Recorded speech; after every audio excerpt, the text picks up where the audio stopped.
Hey everybody, I am Eric Smith, and today we're going to talk about Legacies. This is a Repairman Jack novel by F. Paul Wilson, published by Tor. There they are with their little mountain range. This is the second book in the Repairman Jack series, and in this book, Jack is hired by a doctor who works with children with AIDS, and she has inherited a house that she wants nothing to do with, but her half brother wants it.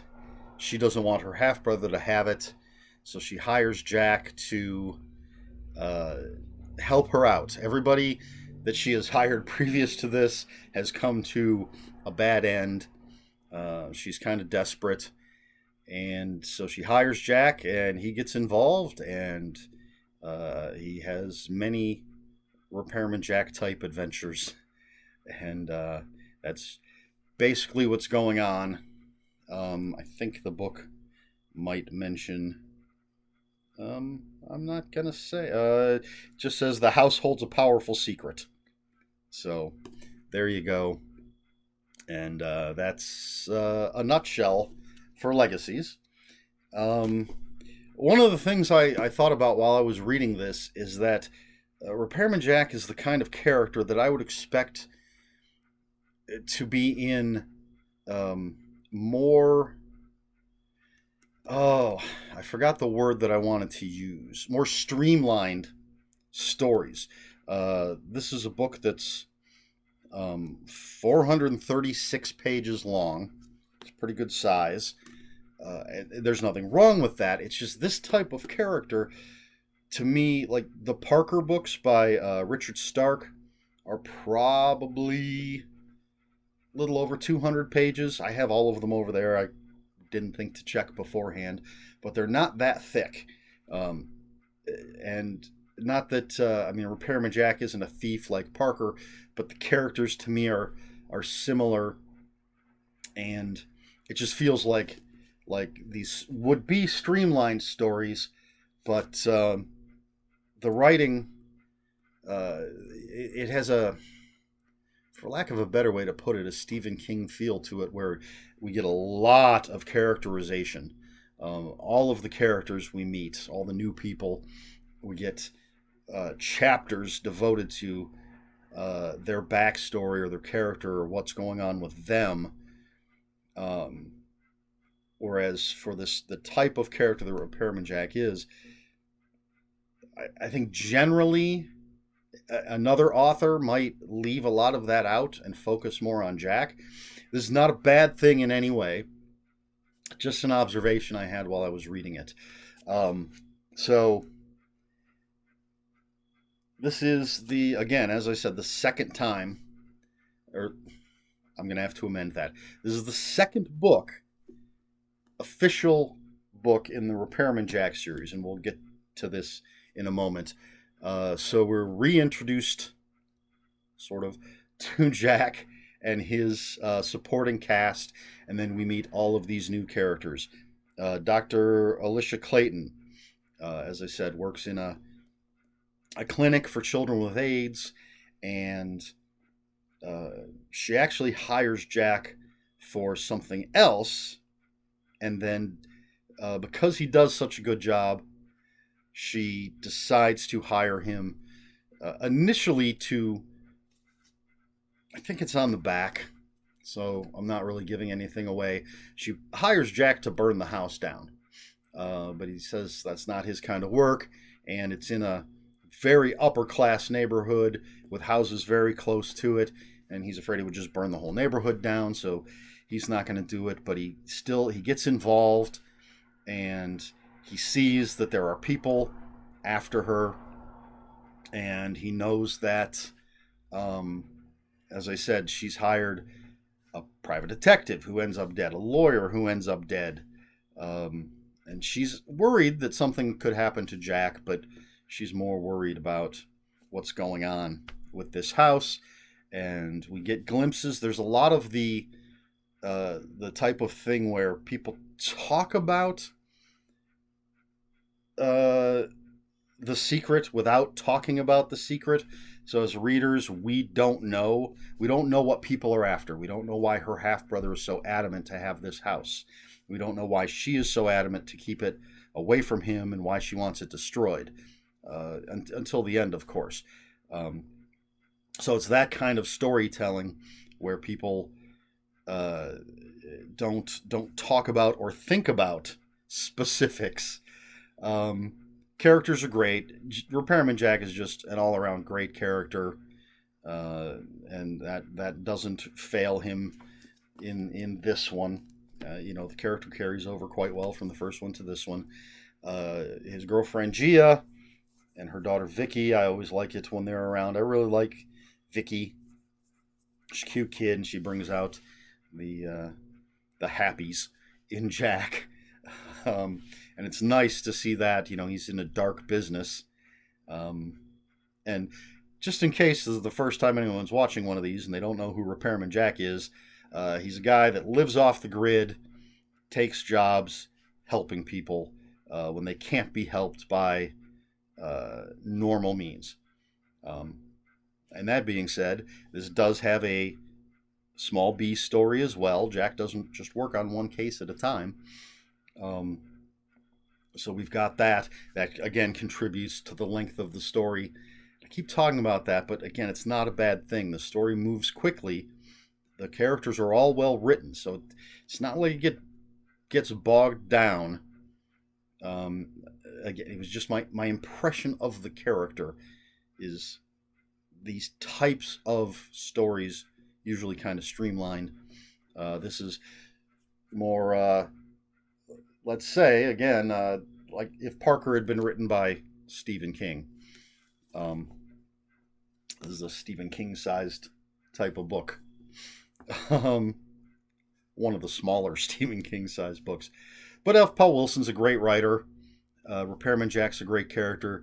There's a fascinating story here. He keeps us in suspense. We don't know what these secrets are, but it moves along at a good pace, and I recommend it. I actually haven't rated it on Goodreads yet because I finished it at 2 a.m. So I haven't been to Goodreads, but I'm going to give it 4 out of 5. Not as good as The Tomb, in my opinion. So 4 out of 5 stars for Legacies, a Repairman Jack novel by F. Paul Wilson. Now, we're getting into the secret history of the world stuff. And I find this part interesting. I don't know if you will or not. There is an author's note in the beginning of the book. So, the original Repairman Jack novel, The Tomb, was published in 1984. This has a publication date of, where did it go? 1998. So that's 14 years. So it's 14 years between the publication of the first Repairman Jack book and the second Repairman Jack book. But, according to this note, Repairman Jack has appeared before the publication of this book, had appeared in a number of short stories, as well as Night World, which is the last book in the Secret History series. So this and the other 14, 15, however many other Repairman Jack books there are filling in story that's already been told. From the beginning from the Tomb to Night World. I believe it's called Night World. So I find that interesting. And you can see, even with the edition of The Tomb that I read and talked about in the last video, that was updated. So instead of VHS, Jack was watching things on disc. Excuse me. And instead of using payphones, he's using answering machines and phones and stuff. You've now got cell phones and people are using computers. Jack has a website in this book. And he's watching stuff, I think, basically on Laserdisc. I know there's Laserdisc talked about in here. It's not a format I ever bought. I've seen stuff on Laserdisc. I know people who like it. But quite an upgrade from VHS from the first novel. And before I forget, since we're talking about how these things go, I've got Signals here, the most recent book in the Secret History, and it's got this list that I've mentioned before.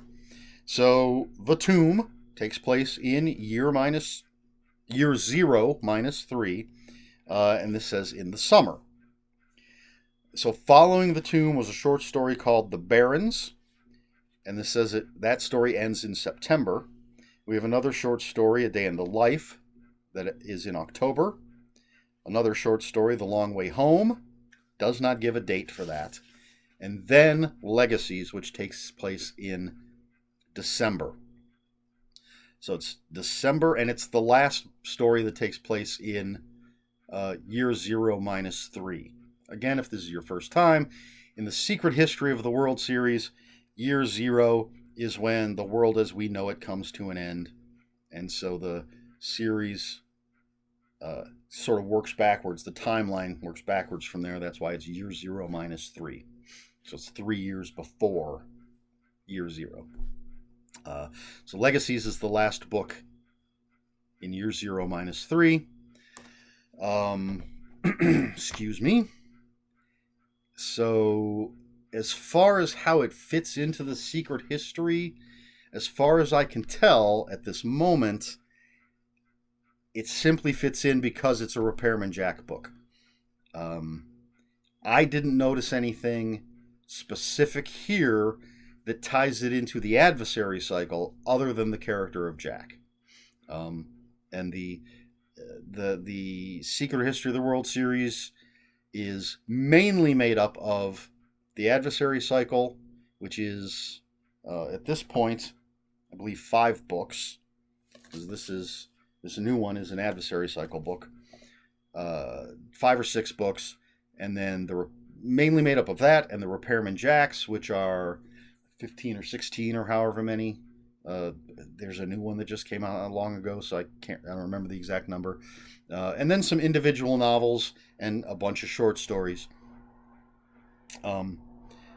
So I think, at least so far, The Tomb, the first Repairman Jack novel, definitely ties in to the adversary cycle, the Secret History of the World. This one, again, I think the tie is only Jack. I didn't notice anything else. You can skip to the end if you want. I don't know if this is considered spoilery or not. But I'm going to go ahead and say it. So, here we go. There is no supernatural element to this story. So, this is the 4th video I've done for this series. The first 3 all had supernatural elements to it. So this is the first one of these books that does not have a supernatural element. But it's still, it's interesting. It's less, I guess, less Stephen King, more Michael Crichton in this particular case. Had that book upside down and backwards. So, yeah. Is there anything else to say about that? It's the tie is tangential. It's just the character of Jack, as far as I can tell. So if you've read this, or read any of the others, first of all, and I don't think I've mentioned this, if you've read any of the other books that we're going to be reading in this series, or at least that I'm going to be, please don't spoil them. But if you have anything to say about the stuff that I've already talked about, throw it out there. Post spoiler warnings in case anybody hasn't. But if I missed something, if you know how this particular book ties in to the previous books, let me know. And we'll see as we move along. Maybe I'll find some ties. There is an element that I think could possibly show up again. I got to look at my phone here and find my list to see what is next. I took a picture of the list. Wow, it's way down there. Okay, so we finished Legacies. So the next book up is Conspiracies. I have read this before once. Don't remember too much about it, but I like reading about conspiracies. Oh, and that reminds me, when I pulled this off the shelf to read it this time, I read the back of the book, did not ring any bells, had no idea. And then as soon as I started reading the first page, I was like, oh yeah, I remember reading this. None of the details came back. I couldn't remember what the secrets were or anything, but from the first page, as I was reading along, I'm just like, oh yeah, I remember reading this. I remember this. I remember that. So maybe the same thing will happen with Conspiracies. Who knows? But that's next, Conspiracies. That's the next book I'm reading in the Secret History of the World series by F. Paul Wilson. So that's all we've got. Did I do something last video where I kind of like showed where the review started and ended so people could skip the review if they weren't interested? I don't know. I can't keep track of what I do. And if I can't keep track, I doubt anybody else can. Maybe they can. I don't know. I'm rambling. So that's it. That's Legacies, the second Repairman Jack book, but not the second thing ever written with Repairman Jack. It's confusing. And we'll move on to We will move on to Conspiracies next time. So that's all I've got. If you have any comments, questions, or corrections, please put them in the comments below. If you want to talk spoilers, I already said this part. We can talk about it. Just post a spoiler warning, please. Please like, share, and subscribe. All right. That's it for the Secret History of the World. Until next time, read more books.